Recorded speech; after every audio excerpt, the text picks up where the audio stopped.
सबसे पहले तो मैं आप सबको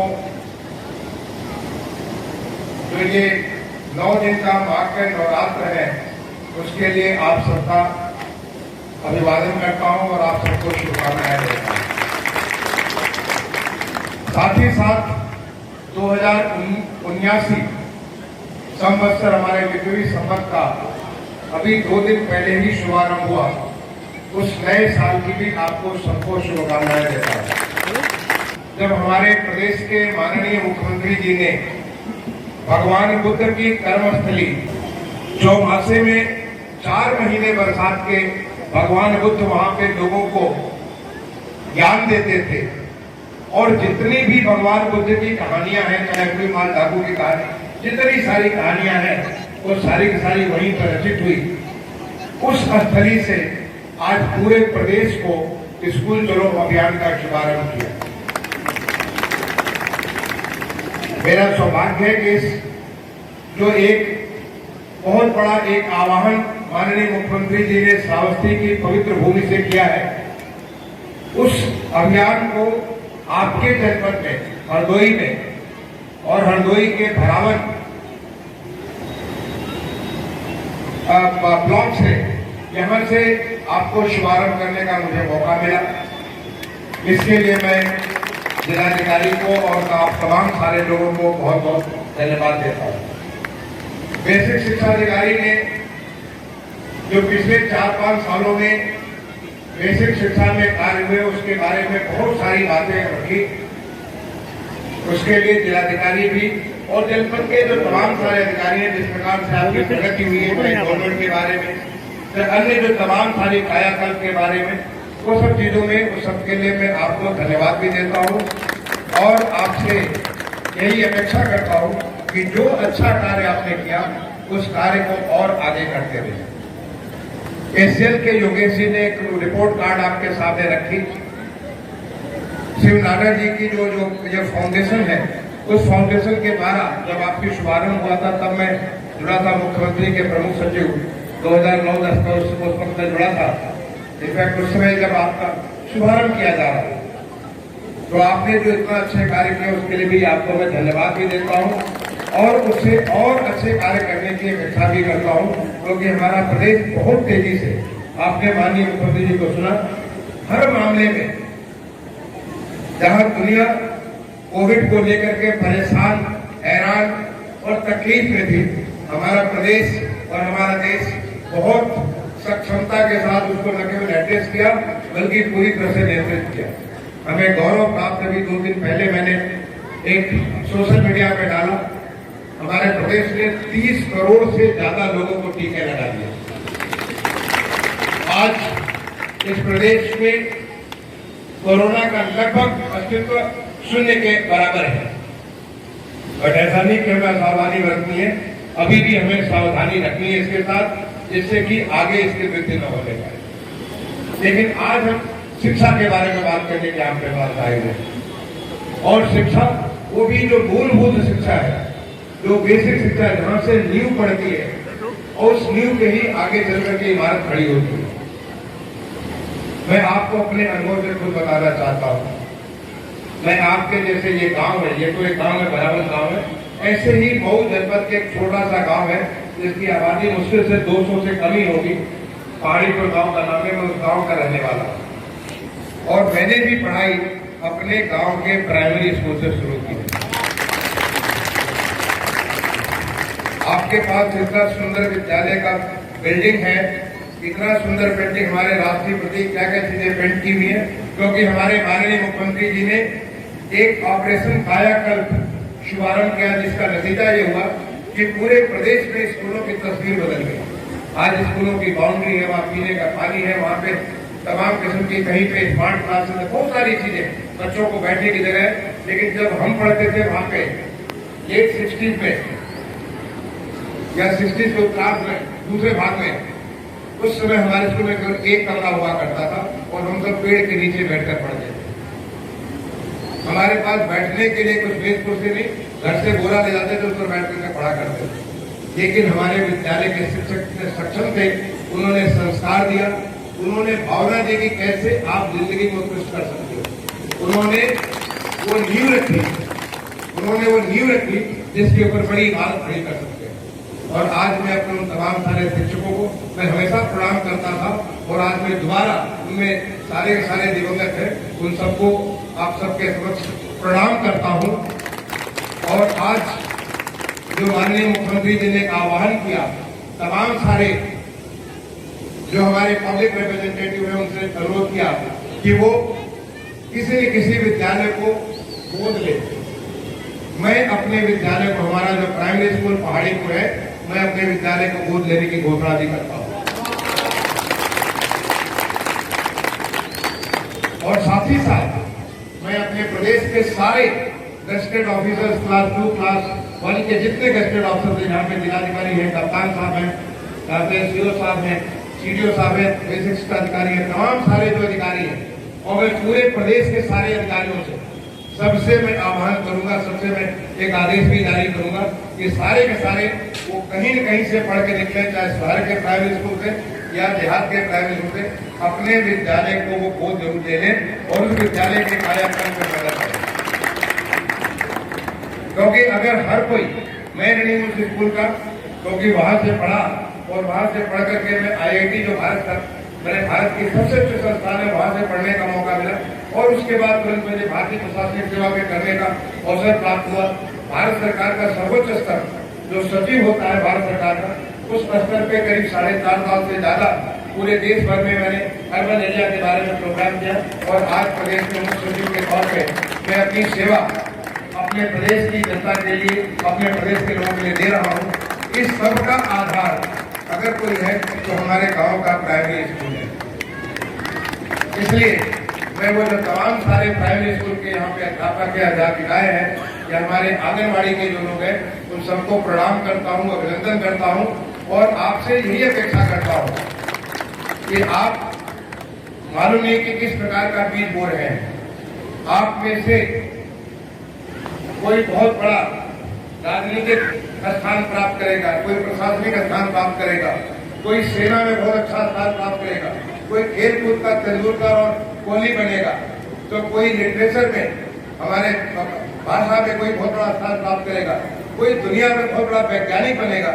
ऐसे क्या आप बीज बो रहे हैं आपको मालूम नहीं, लेकिन बच्चों में अगर अच्छे संस्कार आप डाल दिए तो संस्कार के बाद वो बच्चा एक वट वृक्ष बनेगा, बहुत बड़ा वृक्ष बनेगा, और वो अपने नीचे तमाम सारे लोगों को छाया देगा, जिसका आप दिल रख रहे हैं। आप समझ लें, मुझे ख्याल है कि जब मेरी भारतीय प्रशासनिक सेवा में मेरा सिलेक्शन हुआ और IIT से मैं अपने गाँव गया, क्योंकि मैं गाँव का रहने वाला हूँ, अपने गाँव गया, अपने माँ बाप का अकाउंट हुआ, और उसके बाद मैं अपने प्रधानाध्यापक का अकाउंट सुनने के लिए उनके गाँव चला गया। पता चला कि वो रिटायर्ड होकर के अपने खेत में कहीं घास सींच रहे थे भैंस के लिए, उनके खेत में मैं गया, और जब उनका पहुंच हुआ, आपको मैं बता सकता हूँ, इसमें मेरी तस्वीर मेरे पटल पे साफ साफ नजर आ रही है। हमारे अध्यापक श्री मिश्री लाल जी, आज वो नहीं है पर उनको मैं बार बार प्रणाम करता हूँ। मिश्री लाल जी की स्थिति थी जैसे कि उनको पता नहीं कितना बड़ा आदमी उन्होंने प्राप्त कर लिया, और उनके मुंह से आवाज नहीं निकल रही थी। वो बैठे बैठे आवाज मुझे देखते रह गए, और फिर खड़ा हुए तो मुझे ऐसे कैसे पकड़ लिए जैसे कि उनको अपना बच्चा पता नहीं कहा क्या प्राप्त कर लिया। तो आप जो अध्यापक अध्यापिकाएं यहाँ पे है, आप ये समझिए कि आपका अपना 1 या 2 बच्चा होगा, लेकिन आप इतने सारे बच्चों को, इतने सारे लोगों की जिंदगी सुधार रहे हैं। और वही नहीं, हमारे देश की जिस तेजी से आज कायाकल्प हो रहा है, स्कूल का कायाकल्प, पूरे देश का कायाकल्प हो रहा है, तमाम तरीके से विकास हो रहा है। देश जिस तेजी से आर्थिक विकास में बढ़ रहा है, उस विकास के दर में बढ़ाने के लिए आप एक नई नींव तैयार कर रहे हैं, एक बहुत ठोस आधार तैयार कर रहे हैं कि आने वाले समय में आपके यही बच्चे इस देश के नौनिहाल, इस देश के बहुत आगे बढ़ाने में मददगार होंगे। तो मैं आप सबको इस बात के लिए आह्वान करूंगा कि जो आप काम कर रहे हैं, उसी भावना के साथ काम करिए कि आप देश के प्रति, देश के लिए ये कार्य कर रहे हैं। इसी प्रकार से जो तमाम सारे अधिकारियों को मैंने क्लास 2 और क्लास 1 के सारे अधिकारियों, और ऐसा नहीं है जो हमारे जो तृतीय और चतुर्थ श्रेणी के लोगों को मैं मना कर रहा हूँ, क्योंकि वो कम अल्प वेतन होगी है, लेकिन उनसे भी मैं अपेक्षा करता हूँ अगर संभव हो तो आप ही एक स्कूल, अपने स्कूल को जरूर अडॉप्ट करिए, चाहे अपने गांव के, अपने शहर के, अपने नाना नानी के, अपने चाचा चाची, किसी भी गांव एक स्कूल को अडॉप्ट करिए, आप अपने बोल दीजिए और स्कूल को इतना अच्छा बनाइए और सोचिए कि वहां से एक नया अवतार तैयार हो रहा है देश के परिवर्तन के लिए। ये काम करने के लिए आज हमारे माननीय मुख्यमंत्री जी ने स्कूल चलो अभियान का शुभारंभ किया। स्कूल चलो अभियान मतलब कि आप घर में बैठे हैं, अब घर से स्कूल चलिए। जब घर से आप स्कूल जाएंगे तो आप देखेंगे आप में एक परिवर्तन, आप इन बच्चों को देखकर कितना खुशी हो रही थी जिन्हें आज बैग मिल रहे थे, किताब कॉपी मिल रही थी, कपड़े मिल रहे थे, जूते वगैरह मिल रहे थे, इतनी सारी चीजें जो मिल रही थी। हमें कुछ नहीं मिलता लेकिन फिर भी हम स्कूल गए। आज आपको इतना सब कुछ मिलता है, मिड डे मील मिलता है, तो आप जरूर स्कूल जाइए और जब आप स्कूल जाएंगे तो आपका पुष्टाहार भी होगा और साथ ही साथ आप अपने एक नए जीवन में पता नहीं कहां तक आप आगे बढ़ सकते हैं। उस अनंत को खोज में, अपने उस अनंत के खोज में आप आगे बढ़ेंगे। तो इसके लिए मैं सारे अभिभावकों से आह्वान करता हूं, उनसे निवेदन करता हूं कि आपको लगता होगा कि आज बच्चे को किसी चीज के लिए, ठीक है, बकरी चलाने के लिए भेज दिया, किसी छोटे मोटे काम में लगा दिया, अपने घर के बच्चे को पालने लगा दिया। आज आप उसे छोटा काम दे सकते हैं, लेकिन कल आपके लिए वो वटवृक्ष बनेगा, आपके परिवार का रोशन करेगा, आपके परिवार को जो है बहुत बड़ा अधिकार देगा, बहुत बड़ा आधार देगा। और उसके लिए जो जरूरत है, पहली जरूरत है कि आप बच्चे को स्कूल ले जाए। इसलिए स्कूल चलो अभियान में जो घर घर दस्तक का अभियान है, उसमें मैं कहूंगा कि न केवल हमारे सरकारी अधिकारी कर्मचारी लगे, बल्कि आप सबसे आह्वान करूंगा, जनता के उन तमाम सारे प्रबुद्ध लोगों से अनुरोध करूंगा, आप सब, हमारा लक्ष्य अभी बेसिक सरकारी कह रहे थे कि अभी 30 लाख का टारगेट रखा है, लेकिन जो टारगेट उत्तर प्रदेश सरकार से मिलेगा हम उसको पूरा करेंगे। मैं बेसिक सरकारी साहब से अनुरोध करूंगा, हमारा कोई टारगेट नहीं है, हमारा केवल एक लक्ष्य है, कोई भी बच्चा स्कूल जाने से वंचित न रहने। और इस लक्ष्य को आपको पूरा करना है। लक्ष्य पूरा करने के लिए 50,000 होता तो 50,000 करिए, 60,000 होता तो 60,000 करिए। आपके विद्यालय में, और मैं जिलाधिकारी यहाँ पे बात भी है, मुख्य विकास अधिकारी है, आप सबसे मैं अपेक्षा करूंगा कि आपके जिले का कोई भी बच्चा नहीं जाए जिसको पढ़ाई की रोशनी से वंचित हो, कोई बच्चा नहीं रह जाए। और वही आपका लक्ष्य। बाकी तो अब तक सरकारी आंकड़ों के लिए हम एक लक्ष्य लगा देंगे, लेकिन मैं आपसे अपेक्षा करूंगा कि आप उन आंकड़े को ले जाइए, आप एक संतृप्ति कण के रखें। इसीलिए अभी जब 2-3 दिन पहले मैं जब रिव्यू कर रहा था, आपके बघेल साहब यहाँ पे बेसिक शिक्षा परिषद के सचिव है, जब मैं रिव्यू कर रहा था, इन्होंने अपना टारगेट रखा कि हम लोग इस साल 1,84,00,000 लेके जाए। मैंने कहा 1,84,00,000 में 2 करोड़ तो कम से कम, 2 करोड़ तो कम से कम, उसके ऊपर आप जितना जाए वो आपकी तारीफ होगी। 2 करोड़ से कम मुझे बिल्कुल स्वीकार नहीं, क्योंकि ये साल 2022 का साल बार बार नहीं आएगा। ये 2022 का साल बहुत महत्वपूर्ण साल है हम सबके लिए। हमारे आजादी का 75 साल पूरे होंगे इसी साल में। 15 अगस्त को हमारे 75 साल पूरे होंगे, जिसकी शुरुआत माननीय प्रधानमंत्री जी ने आजादी का अमृत महोत्सव के तौर पर पूरा किया।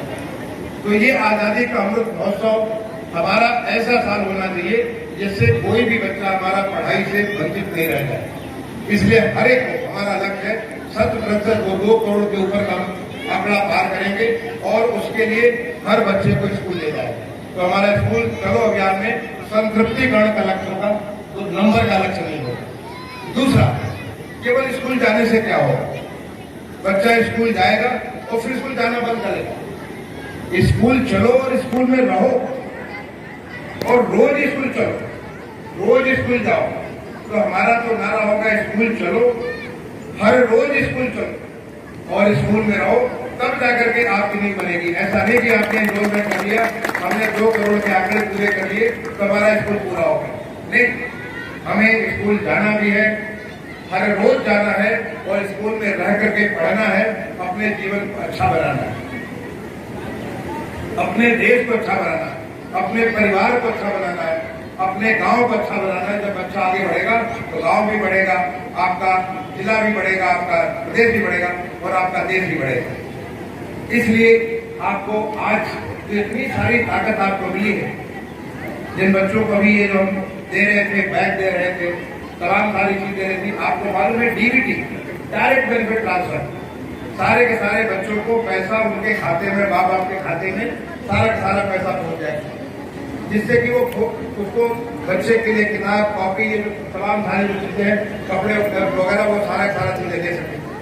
अब मैं अभिभावकों से अनुरोध करूंगा, साथ ही टीचर से अनुरोध करूंगा, जितने हमारे अध्यापक हैं, अध्यापिका, उनसे अनुरोध करूंगा कि कृपया ये सुनिश्चित करिए कि जब पैसा डीबीटी के माध्यम से आपके खाते में पहुंचता है तो वो बैक बन जाए। वो जो तमाम सारी बच्चे की ऐसा आपको खर्च के लिए नहीं मिला, और इसीलिए मैं इसको सारा आधार के साथ जोड़ने का भी लक्ष्य कर रहा हूँ।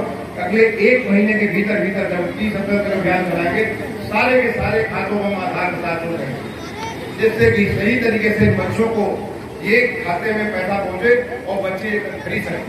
मैं अपने अनुभव से आपको बताना चाहता हूँ। मैं 1999-2000 में सिडनी गया था, ऑस्ट्रेलिया को आप जानते हैं। ऑस्ट्रेलिया एक बहुत बड़ा देश है, और ऑस्ट्रेलिया में सिडनी एक वहाँ का बहुत बड़ा शहर है, वहाँ का सबसे बड़ा शहर है। मैं सिडनी में मास्टर्स करने गया था, मैं MBA करने गया हुआ।